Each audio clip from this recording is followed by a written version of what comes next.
Merci, Mr. President.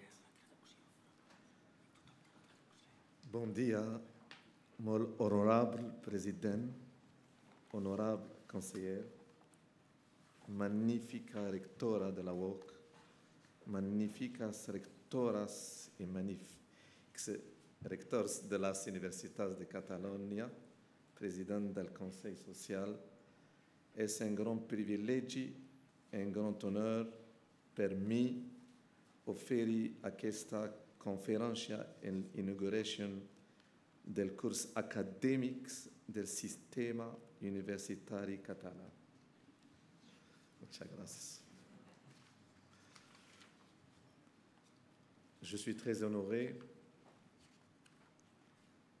à l'occasion de ce grand événement de vous présenter les enjeux de la connaissance. D'un côté, alors que l'ère de la mondialisation s'accélère, que l'Occident est avantagé en termes scientifiques, vous avez le texte catalan dans votre main pour la traduction. D'un côté, alors que l'ère de la mondialisation s'accélère, que l'Occident est avantagé en termes scientifiques de concentration croissante des richesses et des instruments de pouvoir, la connaissance de l'autre, de ses voisins de la rive sud, est faible. D'un autre côté, le monde musulman, malgré ses atouts, reste politiquement sous-développé et son caractère hétérogène et ne donne pas assez priorité au savoir. L'ignorance est la principale cause des problèmes. Ainsi, difficultés de cohabitation, faiblesse des échanges et des conflits. La responsabilité est commune en ce qui concerne les enjeux de la connaissance. Chacun évite le débat critique sur les problèmes de notre temps. La dénégation du réel caractérise les discours dominants. L'incompréhension réciproque entre les deux rives de la Méditerranée domine.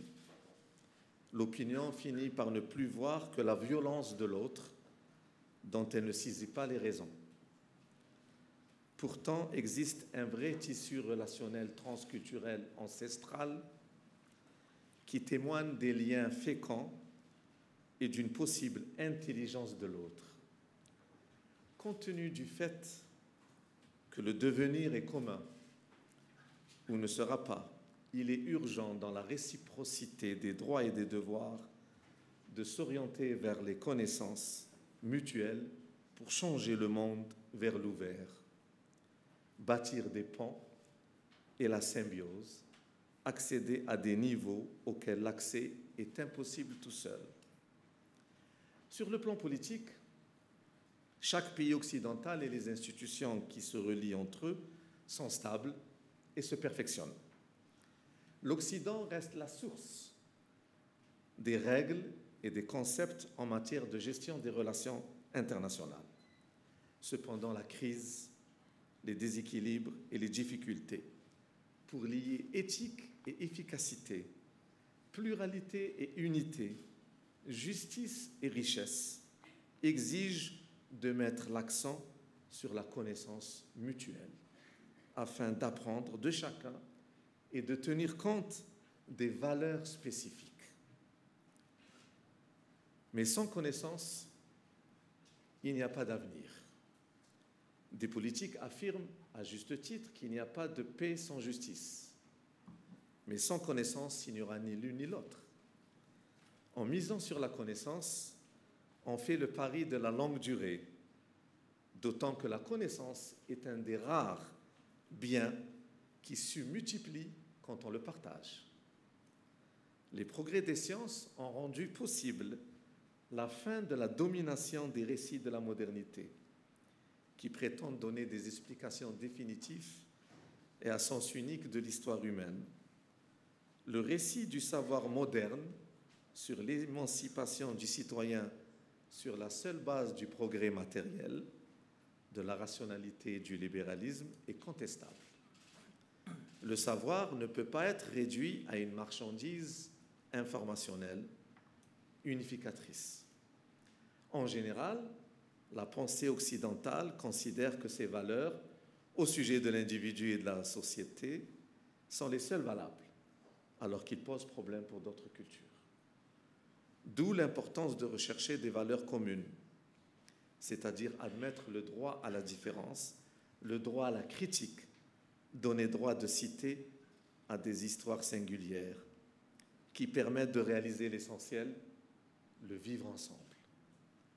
La crise de la démocratie, de l'université, les transformations technologiques du savoir amènent à se poser la question du statut du savoir dans les sociétés de demain.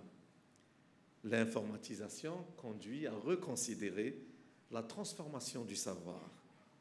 Des philosophes modernes se posent des questions comme par exemple, qui décide ce que c'est savoir et qui sait ce qu'il convient de décider?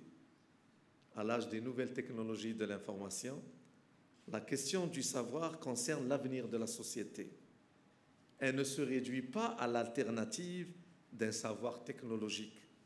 La question de la connaissance est un problème de société qui ne peut pas se limiter aux seuls spécialistes, mais concerne tous les citoyens. Le débat n'est plus entre un Occident libéral et un Orient traditionnel, mais consiste à prendre conscience qu'il n'y a plus de frontières. Reste ensemble à inventer une communauté ouverte qui puisse allier, conjuguer sens et logique, progrès et authenticité. Un double risque existe. Le premier, celui de s'imaginer qu'un seul modèle est valable, que seul est vrai ce qui est calculable. Le deuxième, celui de considérer que la tradition suffit à sauver l'humanité. L'heure est donc à la réflexion sur les singularités capables de l'universel. La connaissance vraie a pour mission de rétablir la logique du droit et le droit à la différence et à l'équilibre. L'ère des nouvelles technologies de l'information, est-ce qu'elle constitue une opportunité pour ouvrir, comme le fait la WOC, ou bien un élément d'accélération du processus de nivellement, d'uniformisation nuisible pour tous? Restons vigilants afin que l'évolution ne prenne pas la mauvaise direction. Dans ce contexte, le monde musulman, qui a participé hier à l'Occident judéo-islamo-chrétien et a contribué à l'émergence de la Renaissance, mérite d'être redécouvert afin que les relations politiques, économiques, culturelles entre les deux rives soient bénéfiques pour tous. Sans stratégie de politique de la connaissance, les obstacles resteront importants. Alors que ce monde musulman est proche de vous, proche d'un patrimoine civilisationnel, qu'il détient 60% des réserves énergétiques dans le monde et occupe une place stratégique, il n'est pas assez connu et on ne le comprend pas et la responsabilité est partagée. En Europe, on constate un recul de l'enseignement sur la culture musulmane et la langue arabe. Et dans le monde musulman, l'enseignement est souvent soumis à des approches traditionnelles, fermées. La voie d'un islam digne de ses plus hautes traditions, capable de la hauteur de pensée et de l'interprétation, de l'universalité et de la civilisation, n'est pas assez entendue. La civilisation islamique, à laquelle se rattache aujourd'hui un citoyen sur 5 dans le monde, est mal connue, malgré des travaux d'orientalistes au XIXe, au XXe siècle. Sujet de controverse et mêlé à des problèmes politiques et sécuritaires, le monde musulman mérite d'être étudié. L'avenir entre l'islam et les pays occidentaux, entre les deux rives de la Méditerranée, l'obligation de faire progresser la connaissance pour faciliter la compréhension, tout cela exige de donner la priorité à un enseignement scientifique. Ainsi, au lieu de voir en ce monde du Sud, de la rive sud, votre voisin, une menace à cause de certaines faiblesses, contradictions et dérives, il faut le penser en termes de partenaires capables de participer à une modernité que nous partageons, à un ordre mondial juste et une nouvelle civilisation. L'Occident, par exemple, croit savoir au sujet de l'islam et de la pyramide des pouvoirs que l'islam place le religieux au-dessus du politique, les hommes au-dessus des femmes, le dogme au-dessus de la raison. Tout cela est une contre-vérité. C'est un immense contresens. Il se veut la communauté du juste milieu. Il y a des contradictions entre théorie et pratique qu'il faut réfléchir. Il faut corriger nos dérives, nos contradictions internes, en assumant nos responsabilités.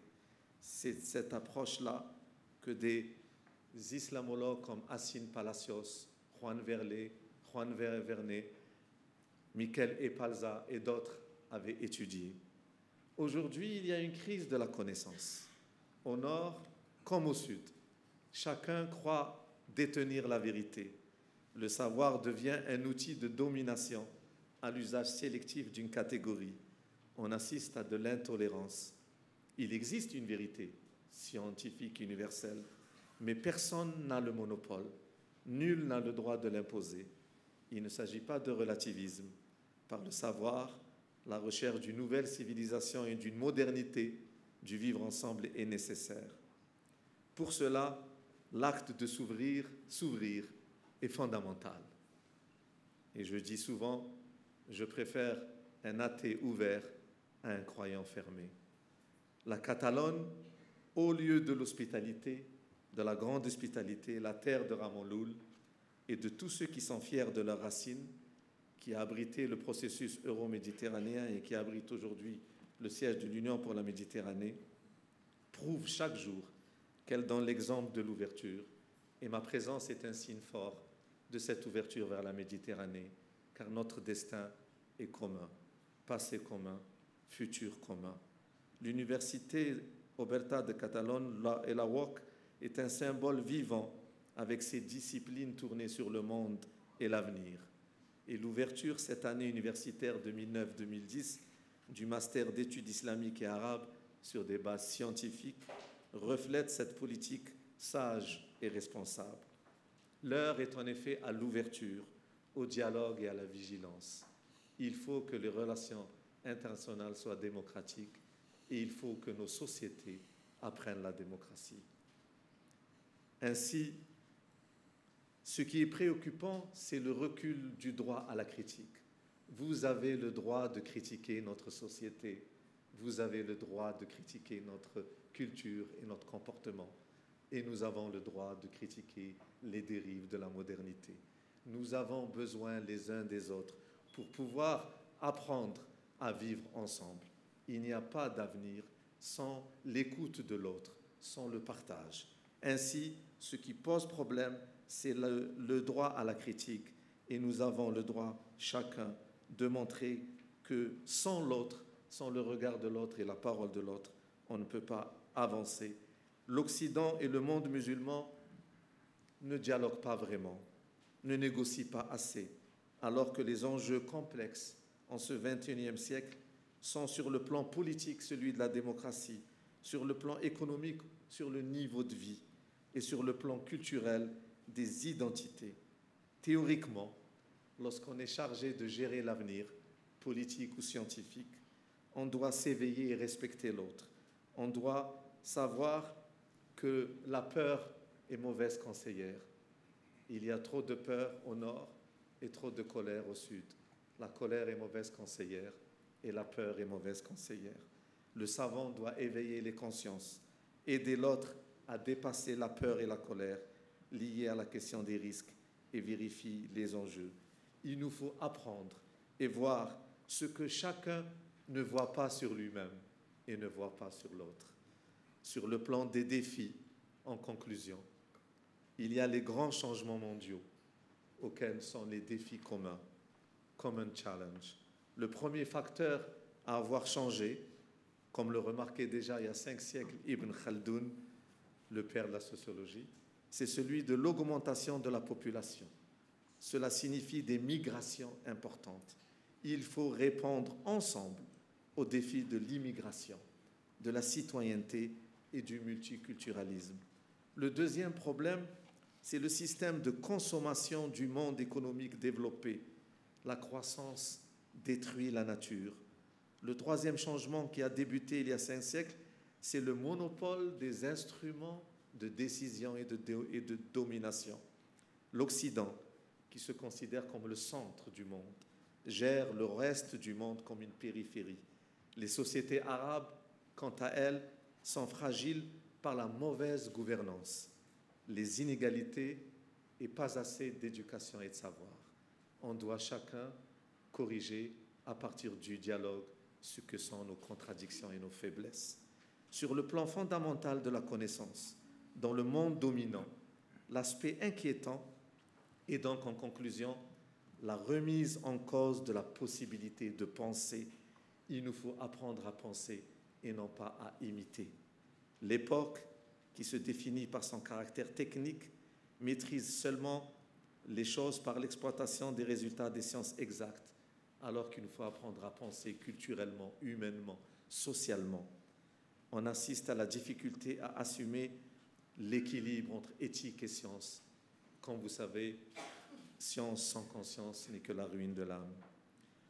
Ainsi, hier, des idéologies négatives nous disaient tout est religieux. D'autres idéologies négatives nous disaient tout est politique.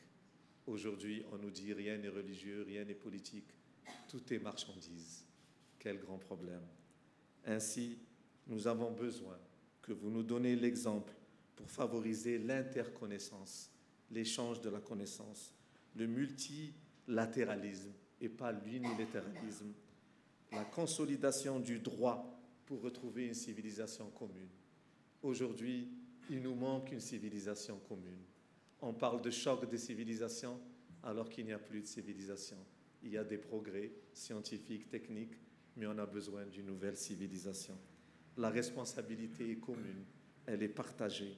Si nous prétendons, en tant que chercheurs, en tant que politiques, en tant que scientifiques, avoir de la hauteur de vue, nous devons apprendre à connaître l'autre pour être juste et l'apprécier pour ce qu'il sent, apprendre l'autre et l'apprécier pour ce qu'il est. Réinventer des paroles et des valeurs partagées est possible. Le passé, je disais, est commun, l'avenir est commun. Puisque cela a été possible de vivre hier ensemble, malgré toutes les difficultés, il est encore possible de vivre aujourd'hui ensemble, en apprenant à partager et à s'écouter. L'interconnaissance, la connaissance mutuelle est le plus beau et le plus solide des ponts. Apprenons à les construire ensemble. Merci.